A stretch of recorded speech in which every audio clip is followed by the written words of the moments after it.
Hey guys, it's Clementine here. So it's MS Awareness Week this week. So I wanted to share a quick video about a month ago now for MS Society's March mashup. I sat down with an amazing gent, a friend of mine. His name is David Walsh. He is one of the strongest disabled men in the world. He is competing in competitions around the globe. He is currently Britain's strongest disabled man and the world's second strongest disabled man, although that's very likely to change very soon as he's going to be competing in a matter of weeks to try and take the title for world's strongest disabled man. So we sat down, had a chinwag about everything from mental health, coping with training, right up to just, shooting the shit and talking complete and utter bollocks. So I hope you enjoyed the video. Don't forget to leave a like and subscribe if you enjoyed the video. We post content every week. We release a combination of gaming shorts, charity streams, and chatting with other MSs in the community. So anything you can do, hit that subscribe button, hit that like button, it all helps. Thank you so much. So I'm Dave. Not that quick. Yeah, okay. Yeah, no, I'm Dave. I have MS uh, like you, and I do Disabled Strongman. I'm Britain's strongest disabled man, Yeah, you are. and I'm the second strongest disabled man in the world. Only for And now. I've been that twice until June when I'll come. Yeah, but it I'll all come as changes the this year. first. It all Yeah, changes this June. year. In June, I'm gonna get over to Canada, and I'm gonna win this year. I reckon it's Yeah. my shot. Yeah, Oh, but the only reason that's you it. didn't get it last time is didn't you break your hand or something in the Atlas stones? You injured your hand or something, didn't you? No, no, I've got a bad hand anyway for a mess, so I have some trouble gripping and stuff. But the last time there was actually a wheelchair malfunction. Oh Um, shit. yeah, so like I was up last because I won the event before it. So and by the time I got onto the wheelchair, because we have to use their wheelchairs to go onto the Atlas stones, the brakes were gone, completely gone. So Oh shit.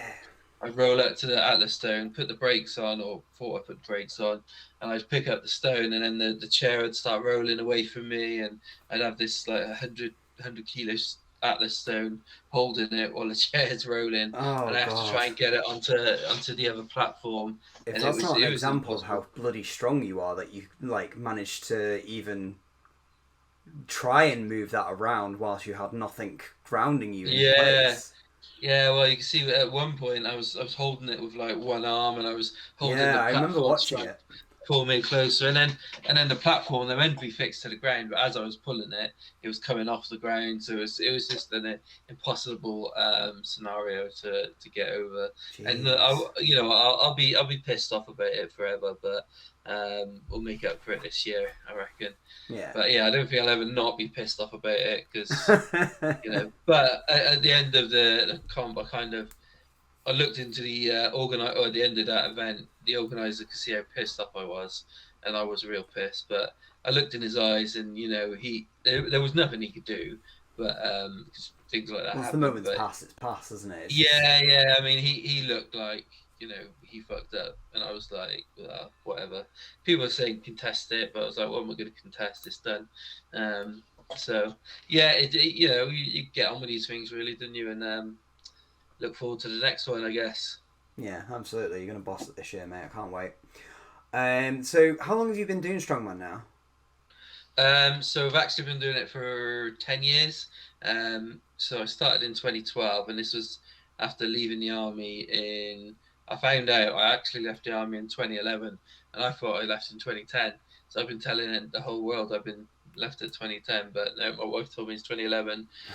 So I believe that, and then I kind of struggled leaving the army, not knowing what to do. I kind of joined a few football clubs and rugby clubs, but I was at the age where I was too old to start making like the cliques that the football clubs had, that they all went to school together and stuff. Yeah. Because I moved to a town that I didn't really know, was where my wife was from, So I just went to the gym, and I thought I was strong. I thought this is all right for me. I have a bit of this, and I went home and bragged to the missus like I'm a pretty strong guy. I'm probably the strongest person in the gym. And then she went and told her cousin who was doing strongman. I didn't know about this, and he was like, "Right, we'll see how strong he is." And then he invited me out to do some strongman training, and yeah, I loved it.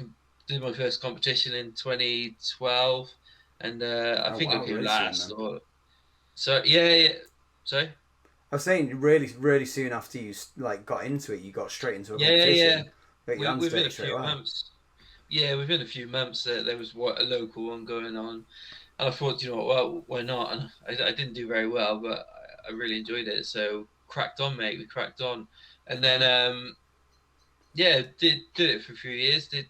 Came okay at it. Got to like the British finals and that at the natural leagues, and competed in the heavyweight competitions up and down the country. I didn't care if I was traveling like the 4 or 5 hours to compete. I'd still do it just because I really enjoy competing. And then got diagnosed in 2014, so quite soon after starting competing, and then stopped in 2014, kind of because the MS was taking over, and meaning that I couldn't do the things that I was trying to do. I couldn't, like, I was struggling Mate, to walk and preempting my stuff. next question, Dave.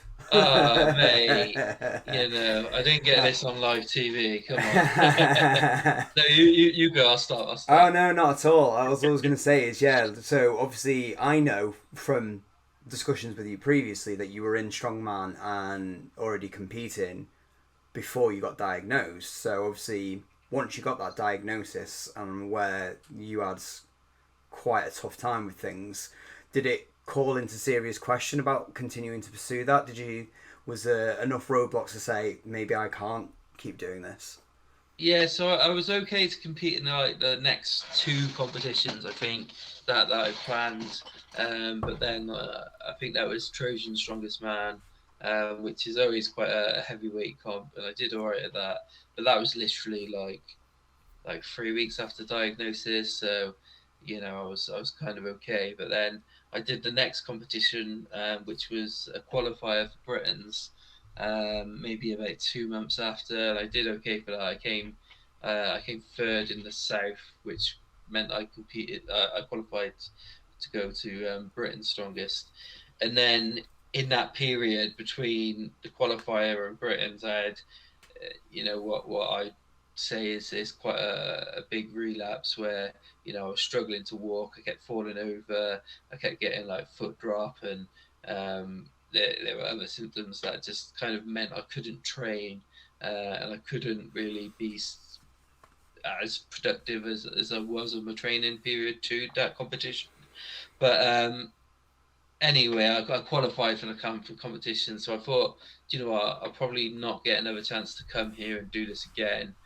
So I'm going to go to the competition anyway. I went. I did fucking awful, mate. I did so bad. I was falling over all the time. I couldn't pick up weights that I was training with, and I think there was one point where I picked up like a big Atlas stone, like maybe 140 kilos. I picked it up. I got it to my laps, and I rolled backwards with it, and the stone. I was like a turtle turned upside down. I couldn't Oh get up. jeez, Oh mate, it's that's so hilarious. dangerous as well. Yeah, but it's funny, mate. I wish someone filmed it. That doesn't sound very funny. Jesus, Yeah. only you would see the funny side in that. Yeah, my kids thought it was funny as well. So yeah, no, but that was kind of it for me in strongman. I kind of knew that was it. I kind of says kind of walked away, I suppose, but I was almost forced away from it. So I kind of was always bitter because I couldn't get a clean break because all my friends that I made since leaving the army were doing strongman, and if I wanted to hang out with them, it'd be doing strongman, or they'd be doing strongman. You'd go on Facebook and everything would be about strongman, so I just couldn't get away from it. So it was Yeah, almost just like consumed your life. yeah, definitely. So it became quite a tough few years for the next few years, kind of not knowing what I was doing, not knowing what purpose I had, or not knowing, because I was always this big Dave who could do anything you wanted. I could pick up bloody sofas, because I still can now, apparently. Yeah, And we as we saw in your recent news piece, yeah, there's a nice little yes. photo there, nice big smile on your face. Yeah, the guy was like, the photographer was like, well, I want to pick up something in the house that people can be relevant to. I was looking around, I was like, I could pick that sofa up with my head. He's Can I like, ask really? a really daft question? Yeah. The logistics of picking up said sofa and lifting it over your head, Yeah, so because like just physically grabbing that, like, it's a bulky item. It's not easy for anyone to lift, no matter how strong you are, because it's an yeah, I awkward mean, shape. it wasn't so much of the heaviness. It was kind of like the awkwardness, because it was Yeah. so long, and I had to pick it up from the sides, and like I had to pull it to my knees, and then kind of, the guy was like, I want to help, but I want to take pictures as well. So I was like, no, it's fine, I got this. And I was just praying that my missus wouldn't walk in and see me. It was like, hey. Would she have been mad? She wouldn't have approved of it, but because it was done and dusted and everything was fine, there was nothing broken. It was okay. But the bloody photographer was like, "Do you want me to get your son on there where you lift it?" I was like, Of course "Yeah, he did. yeah, why not? Why not? I could do that." But no, I said we couldn't. If he fell, I'd feel quite bad for about a day, and then he'd get over it. But yeah, it was quite a fun shoot, actually. But yeah, I can't remember where we were now. So lifting Well, you were sofas. talking about that sort of interim phase between leaving, shall we say, mainstream strongman, Yeah, and that how that had kind of consumed, your personal and professional life, and you were feeling like you were almost forced out of the sport, and I suppose next transitioning into disabled strongman. yeah. So it took a while, to be fair, to figure out what I was going to do, and it took becoming like mentally depressed, and kind of all the awkward thoughts that you have around when you're in a dark depression, a deep depression zone, coming out of that, and kind of focusing my efforts on trying to find something productive that I could do sport wise, probably. So yeah, I literally just started googling, or YouTubing, um, you know disabled sports, disabled this, disabled that, adaptive this, adaptive that. I've tried out powerlifting, which just wasn't for me. I think I tried out like archery and stuff, but it wasn't for me. And then I literally I was googling disabled bodybuilder, I think, and this chap came up, Mark Smith, who's an ex-soldier as well. His leg fell off in Canada, where a bullet went through it and it just popped off. Jesus Yeah, literally like that. It's like 1 minute he had the leg there, next minute it fell off, and then Christ Almighty. 5 years later, and his other leg fell off. Um, None of that's true, by the way. I never know what's true with you. Honestly, God, every Yeah, conversation is filled with pitfalls. I never know when you're pulling my leg or not. yeah, no, but this chap, Mark Smith, he's a really good friend of mine, and he was going on. I googled him, and he come up like he was doing this awesome stuff in bodybuilding, and then he started doing strongman as well, and I was just like, what the fuck, disabled strongman? What's this all about? Um, and then I kind of like was stalking him for a while. Then I just messaged him saying, "Hi mate," and that's it. Probably just "Hi mate," just left it there, because it was at the age where I didn't really know much about Facebook. It wasn't as cool as it is now. There was no Instagram or anything. And then I kind of messaged him. He messaged back, and we just weirdly started a strange obsession with each other, where we have to out the other one. We have to do better than the other one. Not competition wise. I'm talking about like insult wise, Ah, where okay. he'll insult me for being fat and disabled. I'll insult him for having one leg and half a shoulder, and half a testicle and stuff.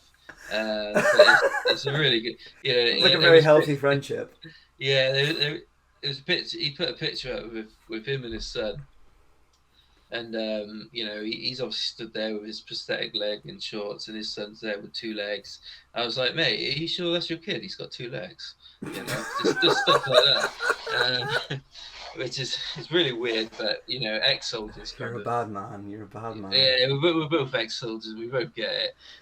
So yeah, but I messaged him and kind of I don't know how, but we sorted out arranging a like training day together and stuff. And yeah, straight away I kind of knew that this disabled sport was the one I was meant to get into, disabled strongman. Which straight away kind of, it was a bit of a bittersweet pill because I was getting back into the sport I love, but then I was kind of ashamed that I didn't know about it before.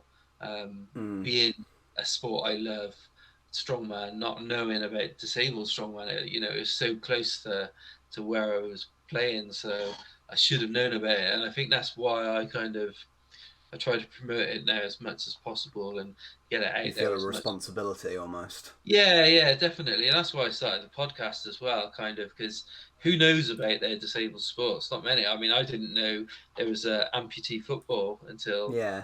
my mate Mark Smith started playing it, and when I was doing more research into things, I kind of figured out there was kind of like wheelchair baseball and wheelchair American football and stuff like that, which was quite cool. Gav. Yeah, Gav's in the chat. He's just popped on saying, "What's this? Job interview?" I can't see a chat. Oh man. Gav, uh, I'll read anything out if there's anything pertinent for you anyway. oh mate, I've literally seen the chat. That's cool. I'm in the chat now, so Um, everyone better be quiet. uh,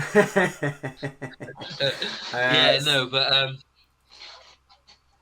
but yeah, and then so I made it my goal not to just be the top strongman, but to be kind of like a promoter and trying to get more people into the sport, so the sport can grow and stuff. And that's why I started the podcast, and I met some cool dudes and ladies on the podcast. I still can't see this chat, man. This no, is you won't be able to see it. It's so the chat comes through Twitch. It doesn't come through Facebook.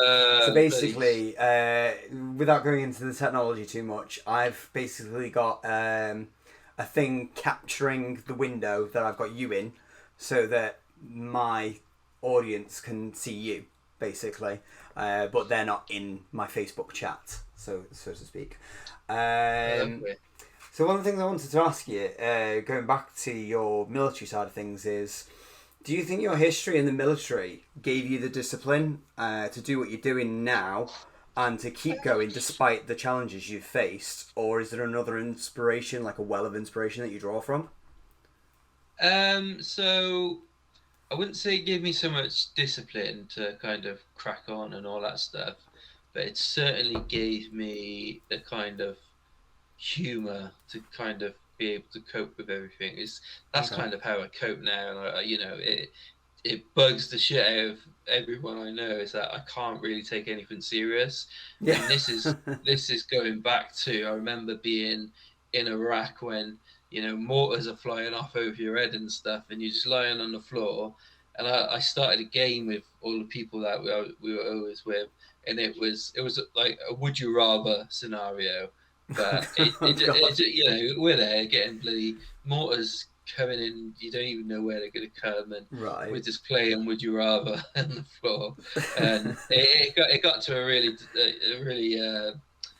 low point, really. So I wouldn't go into what was spoken of what would Probably you what rather happens in do. a foxhole stays in a foxhole, right? Well, mate, it shouldn't even, we should have all got blown up for what we were saying, something like that. But yeah, but it was kind of that gave me more of a mentality to kind of see past the pain and almost get on with making light of it.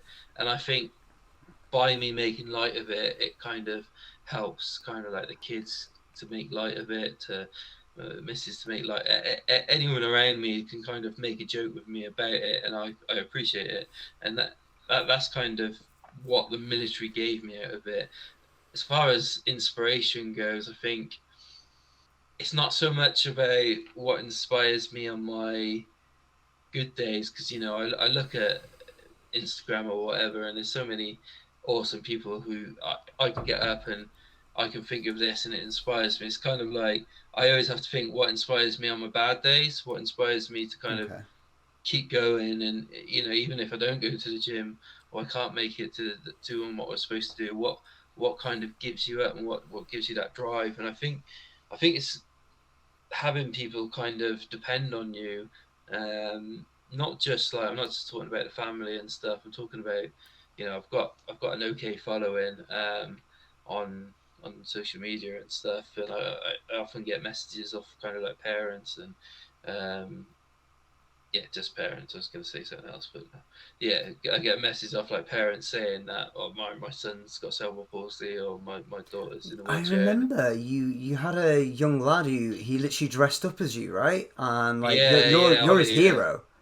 Yeah, Ollie. I mean, he's my hero really as well. So, like that kind of those type of messages and those type of people, kind of just that's what gets me up on the bad days, and that's what I turn to kind of keep me going. And because if you're having a good day, it's easy to be inspired by anything, Hmm. but you need to look at where are you getting inspired to, where can you look for the main inspiration on your bad days, and that is from those messages and those kids and those people.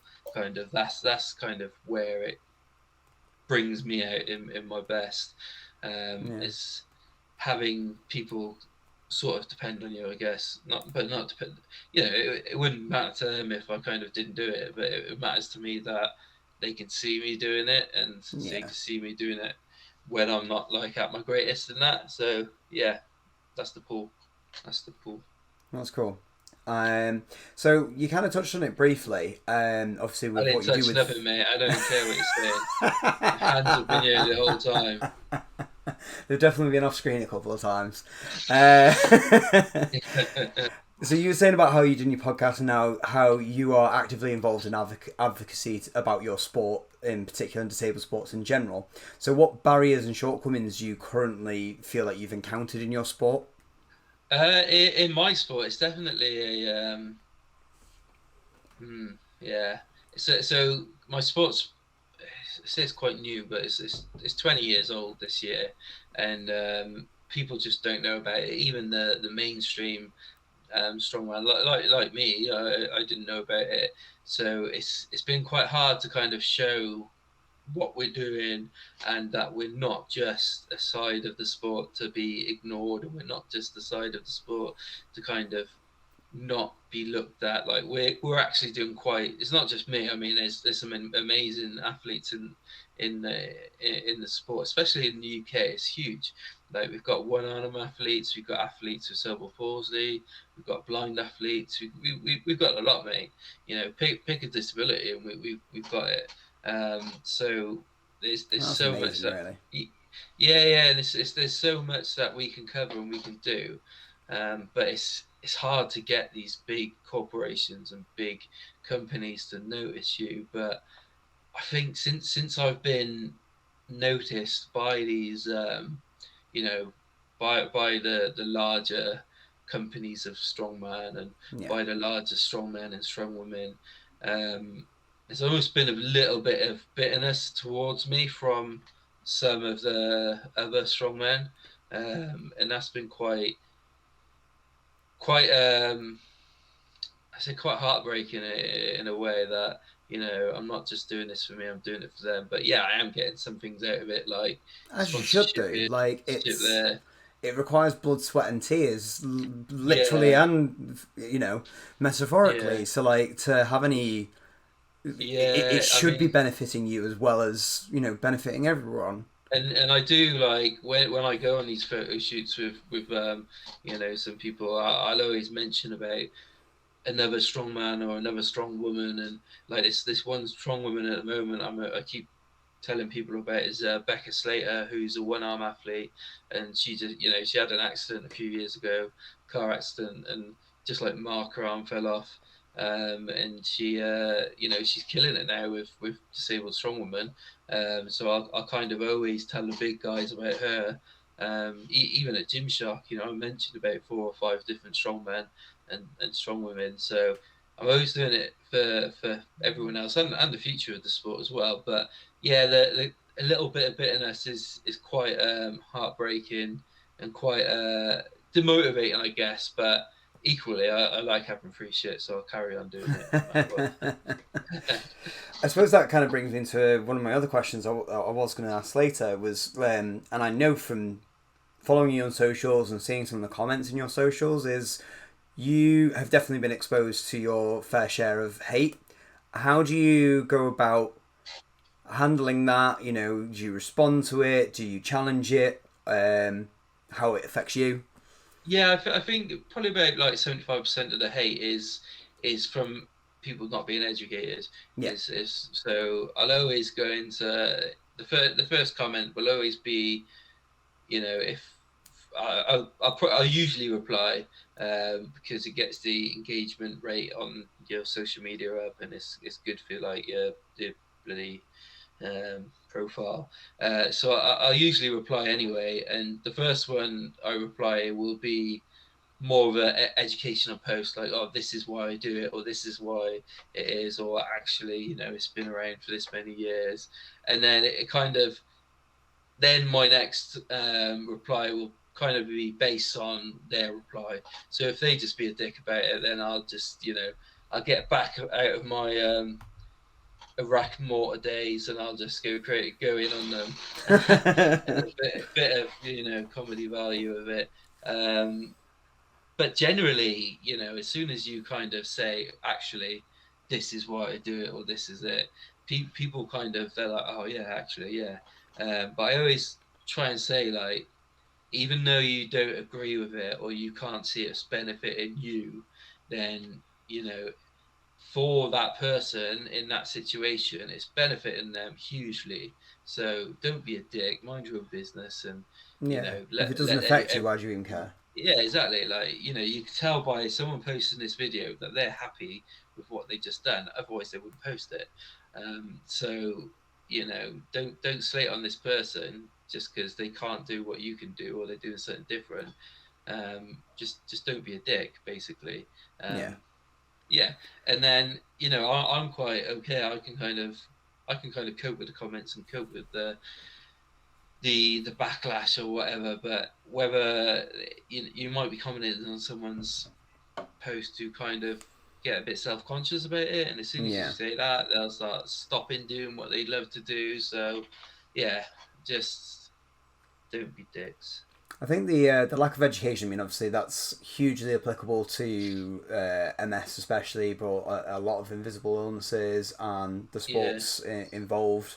I couldn't believe some of the things that Nina was saying to me the other day about some of the comments that she'd received recently, because she'd been, by her own admission, fairly shielded from any sort of exposure, and she got like an absolutely awful one the other week that really like kind of shook her almost, and it's so sad to hear. I felt bad saying it, to be honest, but I know one of the ones that has been quite a big one for you is obviously the one that you hold the world record for, which is the seated deadlift, and that seems to be woefully full of people who just simply don't understand the fact that it's a perfectly relevant and good example to show your ability and strength, because it's not something that they would do normally. Yeah, I mean, I sort of get it why everyone's a bit like slating it sometimes. Well, I don't get why they slate it, but I get why people don't agree with it being called a deadlift. But if you actually look at it, the bar is dead and you lift it, so that's what a deadlift is. That's literally the definition, yeah. Yeah, so you are doing it, and okay, the range of motion isn't massive. However, when you put 600 kilos on a bar, gravity is going to take place. I'm not being funny. I couldn't fucking roll that, let alone lift it up, mate. So like, you put 600 kilos in front of me, like I'm getting hurt long before that bar even moves. Yeah, and you know what? I'm not stupid in the fact that I know if I didn't have MS and I didn't and I carried on training as well as I could. I know I wouldn't be able to deadlift 600 kilos. I know that would be impossible. However, we're doing an adapted lift that, that's where it is at the minute. And, I'll keep doing it as long as my back keeps going. But I've So long as it doesn't turn into a concertina.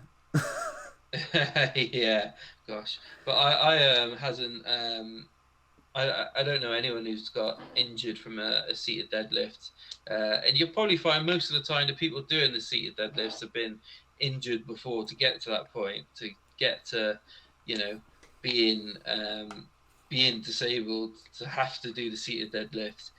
So we're just happy that we can still do it.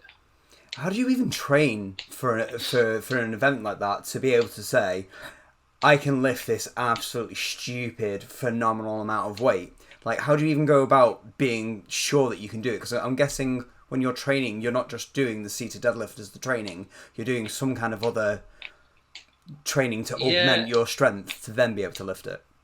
Is that yeah, right? yeah. So yeah. So I always find that the seated deadlift takes a lot of lats and a lot of traps. So you're doing heavy shrugs and heavy pull downs and things like that. But essentially, the only way to get better at a move is to do the move. So yeah, so I'll seat a deadlift, but in training I wouldn't usually go over like 450.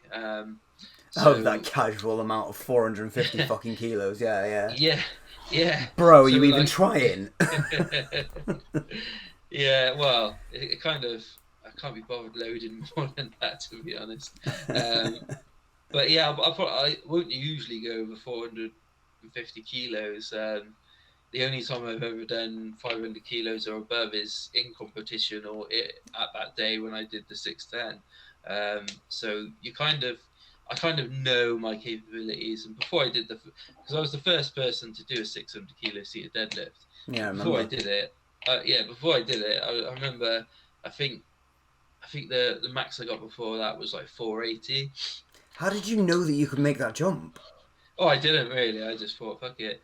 So yeah, I opened up on, Sick. well, beforehand, I was telling my wife, I was like, on the flight to Iceland, I was like, yeah, I'm gonna do 600, and she's like, no, you're not. I was like, yeah, I'm gonna do 600, and That's insane. everyone was doubting. And even when I got to the competition, I started on 500. No, I started on 480 just to make sure I got one in the bag, so I knew I could do it, and then I jumped to 550, not knowing if I could do it or not, and did it fine. And then I jumped to 600 then, but as you do your last lift, you have to go up to the table and tell them what you're going to do for your next lift. And I remember telling the guy, I'm going to do 600. He was like, "What? Are you crazy, man?" He wasn't that accent. He was from Iceland, but I can't remember. He was like, "Are you crazy?" And he looked at the guy next to him, and they were like, "This has never been done before." I was like, "Yeah, whatever. I might die tomorrow, so I'll do it now." For and, God's and I did sake. it, so it's quite good. Yeah, You're feels alright. absolutely mental. You're actually mental.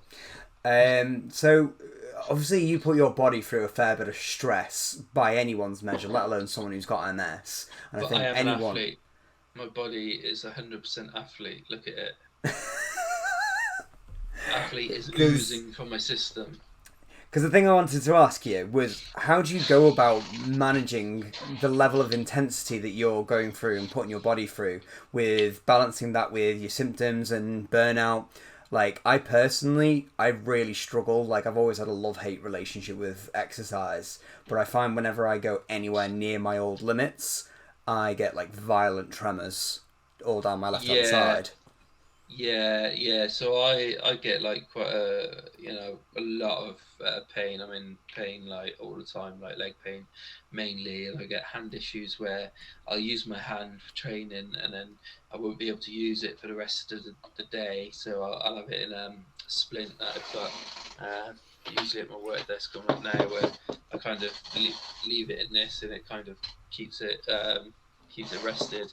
And then yeah, Okay. I do get quite a bit of fatigue side of it. But for me, it's kind of, I know it's it's something to say that I kind of I don't just get on with it. I kind of remember back to the days where I had that interim period between leaving able-bodied strongman and getting into disabled strongman, where I was in quite a bad mentally ill place where I was kind of suicidal, and I was having thoughts of taking my own legs off and stuff like that, and it was hard. So even though I can't walk now, and my hands fucked, and I get fatigued, and I get a bit of mind fog every now and again. Um, for me, the worst symptom that MS has given me was that mental, making me depressed. So I kind of remember back to those days and think, do you know what? If when I start doing strongman, I'm going to get like that again. So I don't want to get like that again. So that's kind of how I can get around it. Knowing that the times back then was worse than the times now. Yeah. Yeah. I've got to say, like, I'm not trying to kiss your ass here or anything, but the fact that you can speak so candidly and openly about your struggles with your mental health, it's something that needs to happen more. It's something that's particularly in men, it's something that we don't see enough of, and obviously, suicide rates in men, particularly in the disabled community, is through the roof. So it's amazing that you can be so open and so candid about it. Really, I wasn't always like it. It was, when I was going through it, I wouldn't speak to anyone about it, and I was quite lucky that my wife, she knew the signs. She's a mental health nurse, so she knew what I was, going through, but she kind of let me do it at my own pace and let me get. And I turned into quite a nasty person. Not where I was ever violent or anything, but I was just a bit of a dick to be around. And that it was even for the kids and everything. So for me to for her to kind of kick me in the ass, and at the end of it, kick me in the ass and make me kind of seek help. And I remember I was like really, I was to my GP. I was just sat next to him, crying my eyes out, like a 20-stone strong man, crying my eyes out, not knowing what to do in that. And straight away, even though I felt ashamed as I was saying it, it kind of lifted some pressure off. And I know people say it all the time, like a huge weight off the shoulders. Where it actually was. I felt like I could be open about it with two people now, whereas before I was just on my own. And then you kind of get more help and get more help, and you kind of realize that there's a lot of people going through it, and there's a lot of people willing to talk about it and talk about it with you. So you kind of need to be willing to speak about it with them, only if you're in a position where you're okay to do that. So yeah, fair play. And as someone who is, I think it's fair to say you're a public figure. Wait, you called Nina a public figure too, mate? Well, you both are. I heard this story.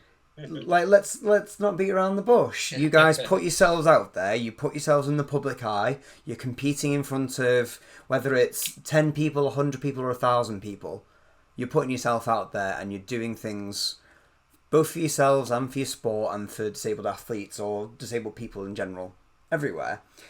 Because what you do, I mean, anyone who's ever been in an MS group will see there are floods and floods of comments of people who will say what they can't do on all the rest of it. Do you feel like there's a burden of responsibility as someone who is in a public figure and maybe challenges the assumptions that most people would have about MS? Do you feel a responsibility to kind of communicate, I am an athlete, that like I'm a professional, this is something that I do, I have MS, but I'm still capable of doing these amazing feats that I do? Yeah, and that's what disabled strongman and disabled sport is all about. It's not proving, it's not showing what you can't do. Disabled strongman is all about what you can do, and that's why I love it so much. Is because I can do this, I can do this, I can do this, but there's no I can't do this, I can't do this, because it's fair across the board. So yeah, it's definitely I love kind of going to the gym, and then there being someone who kind of doesn't know me so much in the gym, and they're not expecting me to do a lot, and I'll go and I'll bloody bust out a set of warm ups on their working weight or something, and it just proves that it doesn't matter. Well, it does matter a bit, but if you want to do something, then you can kind of just do it, if you know what I mean. Yeah. And it is you do owe it as a, like I say, a public figure, to kind of all these new people that are getting diagnosed thinking this is it, I can't do anymore, I can't do anymore. Yeah. Well, look at us. This is what we've been through. It's We've not we've been necessarily applicable to everybody, but don't think that yeah because you've got MS, that means your life's over, that you can't do the things that you love. You might not be able to do it the exact way that you did it before, but yeah it's not outside the realms of possibility. Sometimes it just depends on individual yeah circumstances. yeah. It's all about finding something that you love, and finding something you enjoy doing. And even if you're not very good at it, just keep doing it and keep doing it until you don't want to do it anymore. And that's kind of how I see myself doing strongman.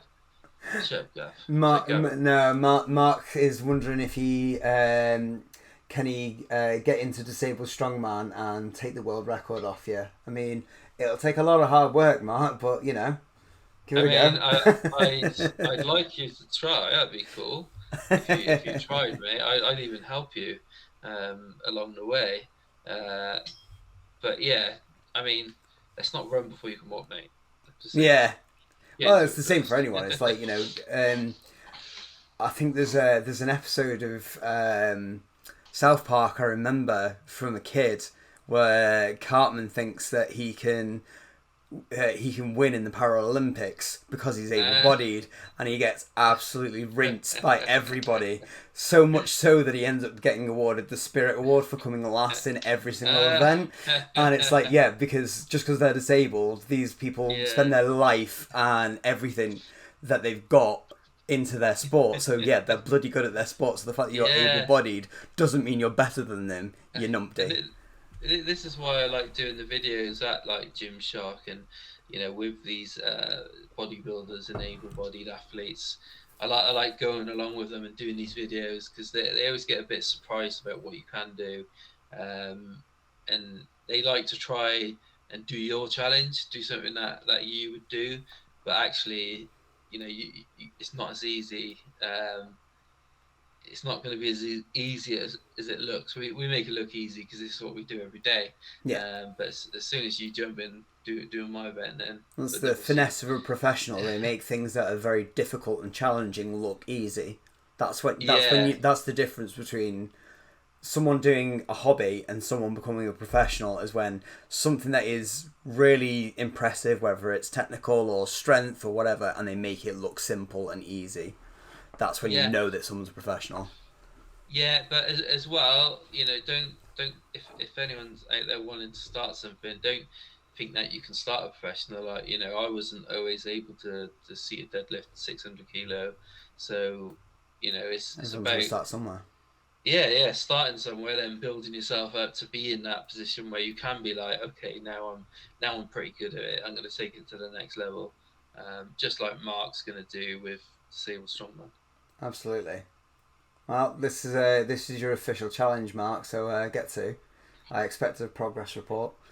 Um, so, what needs to be done to get disabled and parasports more into the mainstream? I think you're probably a person who's fairly qualified as someone who's actively trying to do that. Yeah, I mean, it's all about the larger companies, like Get the money Gymshark, in, get the like my. It's not. It is about money, but it's not right now. It's not so much about money. It's about advertisement. It's about yeah, getting, having the athletes on your rosters. So like Gymshark's quite good. They've got a wheelchair bodybuilder, Chris Nicholson, but out of all of their athletes, of 100 or whatever, they've got one wheelchair guy. And okay, he's a bloody good wheelchair athlete, but it's 1% or whatever. But then it's about having representation in these places, and pushing it out there. Not just showing it because it looks good for your camera, but it's about actually doing something. So, for example, whenever I go somewhere, I kind of know I'll get the photo. My photo will be out there on display because I'm the only person in the wheelchair. So that's just doing it because the company wants to look like they're doing stuff, but it's about actually doing stuff and Yeah. actually sharing all of these amazing athletes on their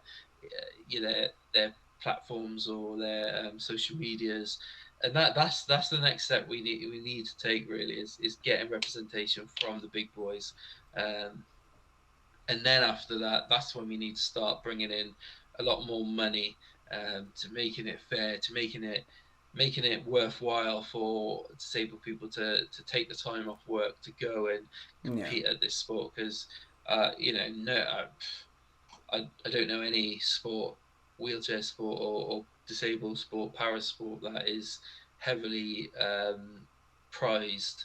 If you say that, for Yeah. me, there's nothing. There's a bit of tin at the end of it if you win, and maybe if you're lucky, you'll get a bloody protein bar as a prize or something. But if you look at World's Strongest Man, you're looking at like 60,000-70,000 pound. So Yeah, it's big bucks.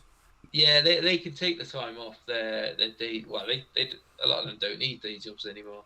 Um, but then when you get even with the female sports, I mean, like the world's strongest female is probably looking about £1,000 or something. So if you It's compare, unreal. yeah, if you compare like the top guys to the top females, and then the top disabled people across the board, you got no chance.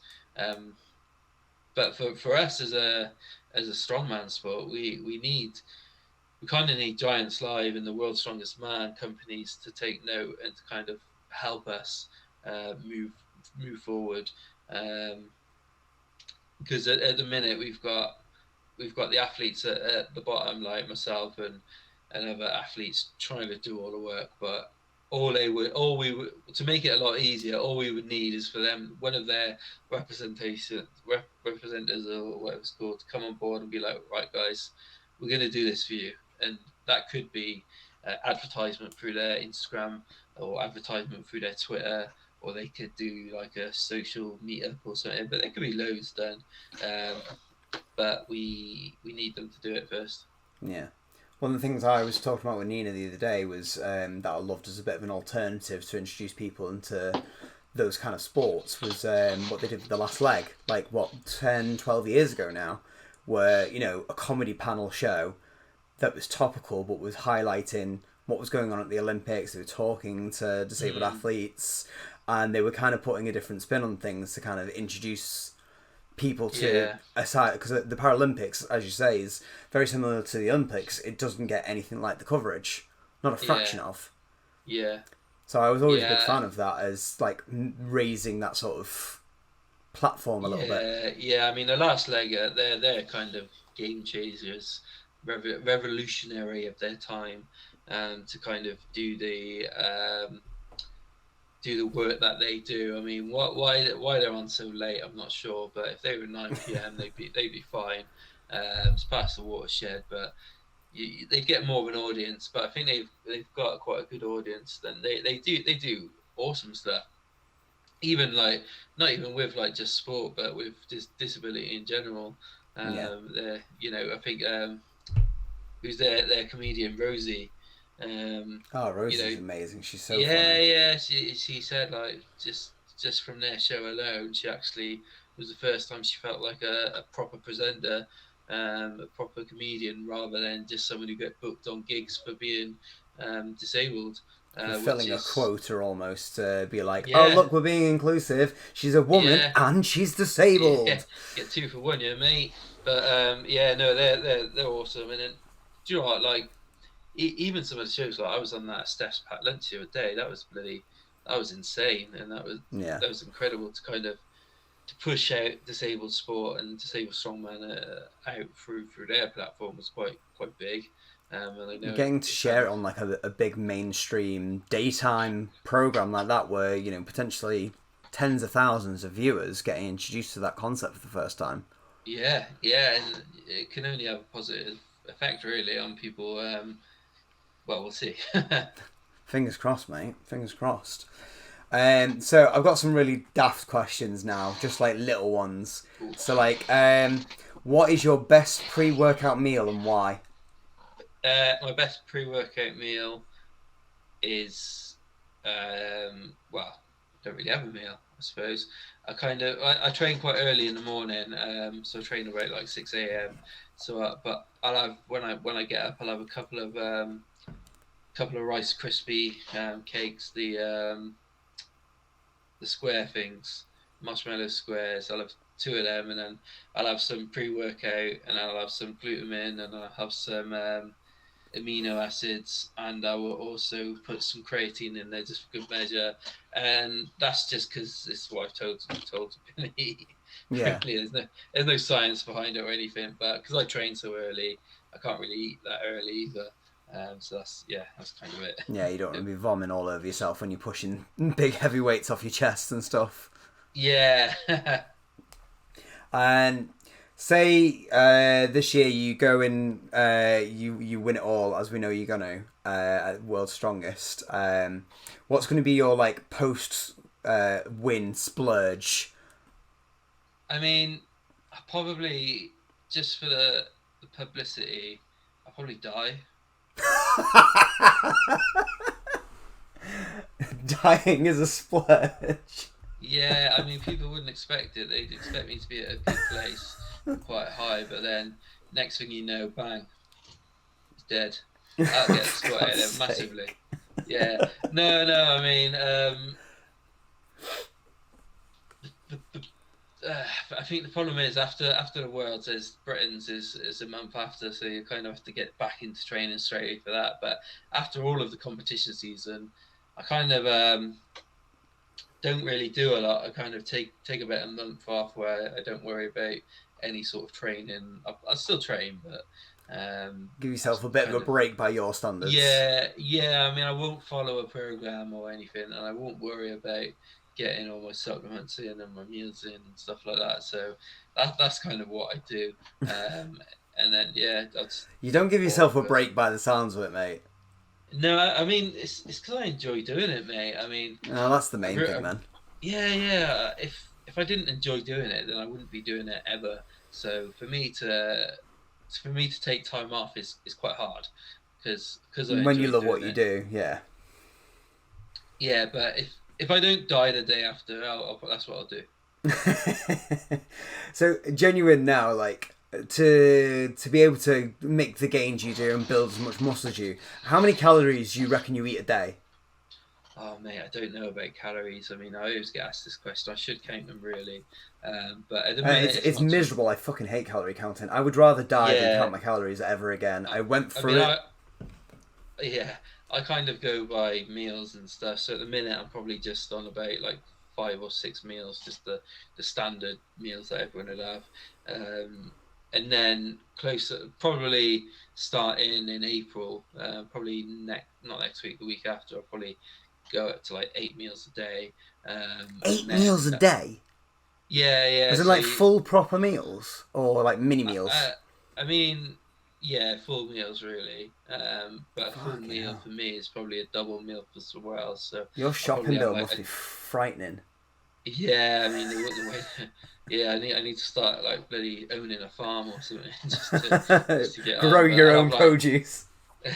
But I'll probably have like a double portion meal, which like a regular double portion meal would be my normal meal, and then I'd have a normal portion meal and a double. Then so it's kind of like that. But yeah, I'll do that like constantly then until Worlds. So yeah, but 8-9 meals a day, depending. Jesus Christ, I don't even know how you could do that. So I remember when I first got really into fitness, my first like program was Insanity. Oh God. And I did that 6 days a week. I was counting my calories. I was miserable.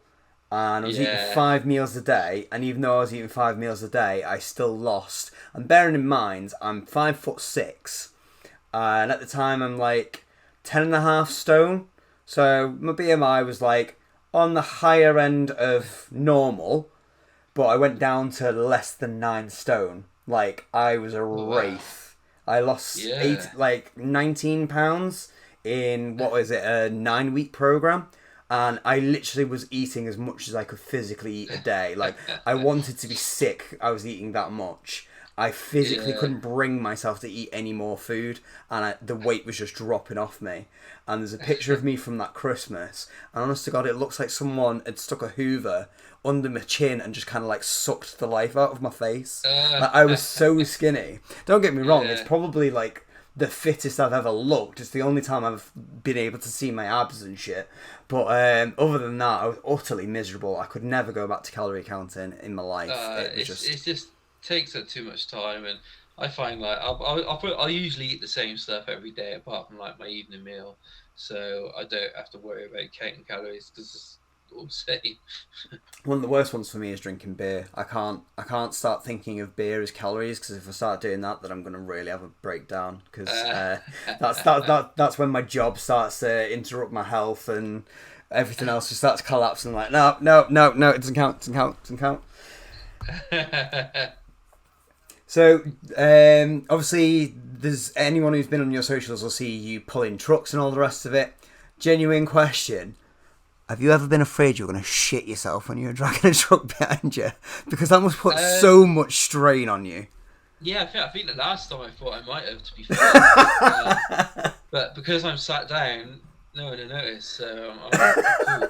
I'm cool. But yeah, I think the last time I think I must have farted beforehand, and then like started and thought, oh shit, have I finished that fart or whatever? But yeah, and then you never quite know, like even when you're deadlifting, what's going to happen, because it's so much weight that you kind of focus all your everything on the weight. So if someone's to pop out, I've been to bloody powerlifting comps where I've seen people piss themselves when they deadlift or something. So it's all normal in this The sport. sacrifice for the sport. Yeah, I'll yeah. never forget doing my first 10k and seeing someone shit themselves and keep running. Yeah. Like, just dropped it out their shorts and carried on. And it's like, did I just see that? What? Yes, awful sport in it. Yeah. It's just unreal. Like, I was like, I could never be that committed. I'm not being funny. Just no. I know I haven't got that in me.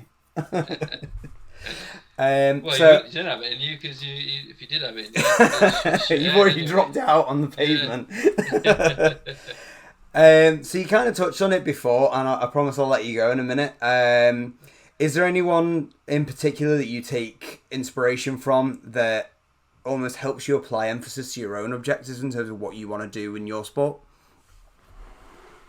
Um. That could be someone in your sport or just like someone in the general world. Yeah. I mean, to look at the ethos and the work ethic of like Ronnie Coleman and Michael Jordan, just they're very very high up in the sporting world. But Ronnie Coleman, he at the minute he can't walk. He's in quite bad shape.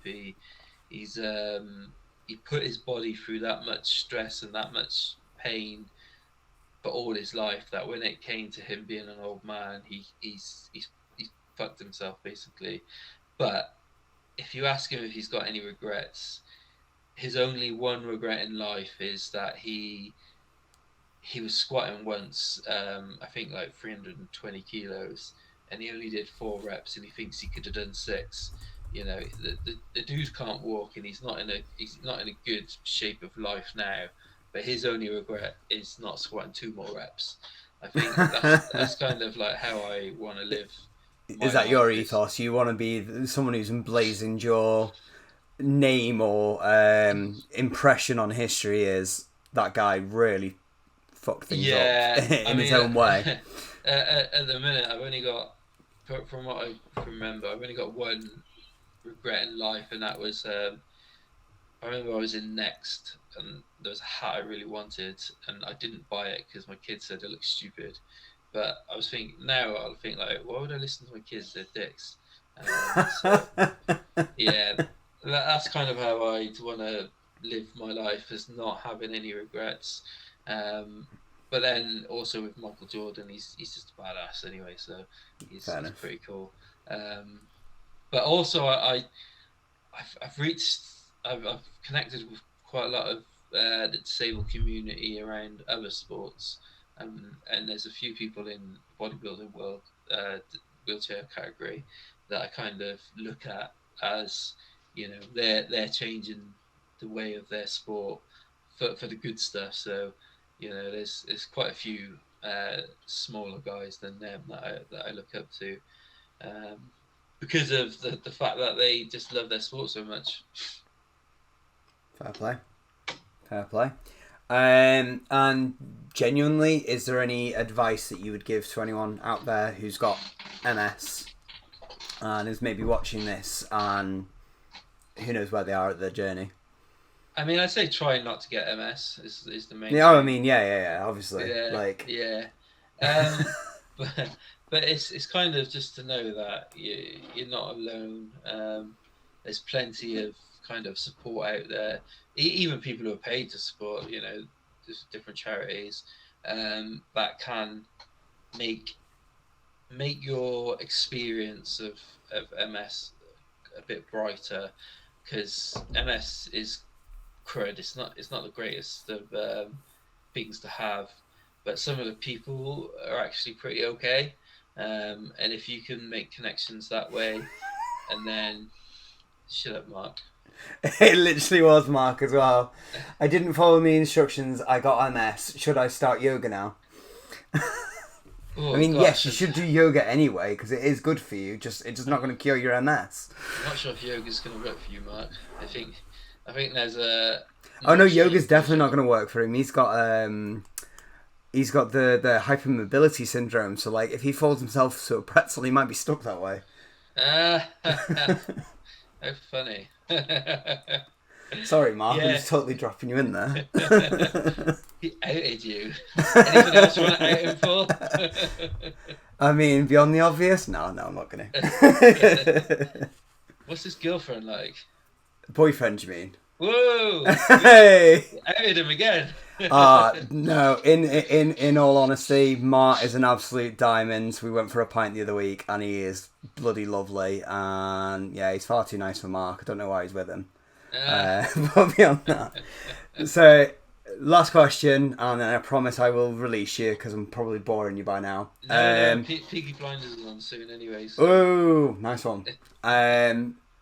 Have you got something at the upcoming competition, like a specific lift, weight, or objective, other than winning? That's the obvious one. You're going to win it. We know that. Is there something that you've got in your mind, similar to when you did the seated deadlift, and everyone called you crazy? Have you got one in mind that you're just like, yeah, I'm going to fucking do that? Yeah, so we don't know what events are at the next few competitions this year, competitions this year, so you can't really focus all on like doing one big lift or one big this, one big that. But personally, I'm trying to well, not trying. I'm going to do a wheelchair truck pull for a Guinness World Record at some point this year. So that'd be a big one. And the world record at the minute is 12 tons, and I've already done 20. So we'll see what happens there. It's finding. I had a venue sorted and a person and an event, but they're kind of messing me about a little bit. So I might just branch out to some other places that wouldn't mind having something like that done at their event. Fair. Well, I've got to say, thank you so much for popping on, and I'm ever so slightly less intimidated about the thought of meeting you in person next week. Because the thought of going to the gym with you is terrifying. I'm not gonna lie. It's been a while since I've stepped in a gym, so I'm gonna show myself up. But I'm feeling inspired. So I'm really looking forward to it. And don't crush me or something. Yeah, no, I definitely am gonna crush you, but it'll be a good crush. Oh, bless you. Well, I look forward to seeing you IRL, and thank you so much for popping on today. Really appreciate it, mate. And it's been really nice to have a one-to-one with you. I don't think that's ever happened before.